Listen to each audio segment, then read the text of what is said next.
এই ভিতরে কে আছে লাইনটা দে তো।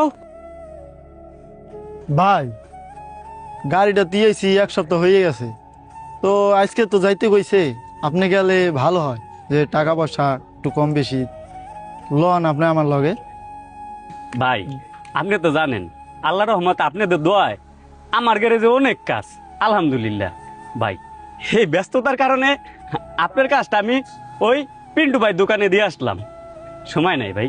এই যে এই কাজটা আজকে বিকালের ভিতরে সেট করতে হইব, রাত্রে গাড়ি ডেলিভারি। আপনি কষ্ট করে আপনি যান, আমি পিন্টু ভাইয়ের ফোনটা করে দিই, মানে একটু কম রাখবো না, যান। তো আমি যাই গাড়িটা নিয়ে আসি। এই বেটা লাইনটা দেশ থাকে ওলাপান কাজ করবো কি, গার্লস স্কুলের সামনে রাখছি দোকান, খালি সেরি গো দেখে। লাইন দে। এই তোরা কাজ কাম ভালোভাবে কর, আমার একটু বউ বাজার দেখতে হইবো। বোনের বিয়ার এখন অনেক কিছু কেনাকাটা বাকি রয়েছে। ভাই গাড়িটা তো নিতে আইছিলাম।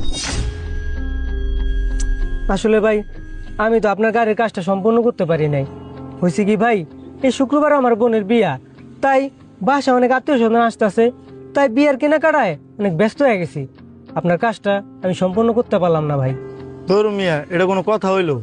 আপনি আমার ফোন দাই কইতেন, তাহলে আমি আজকে আইতেম না।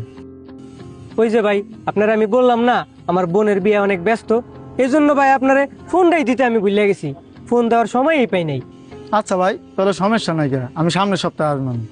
ঠিক আছে ভাই, আপনার অনেক ধন্যবাদ ভাই আমার সময়টা দেওয়ার লিগা। আপনার গাড়ি সামনের সপ্তাহে আপনি নিশ্চিত পেয়ে যাবেন, কোনো মিসেও না ভাই। আচ্ছা ভাই, তাহলে যাই আমি। ঠিক আছে ভাই।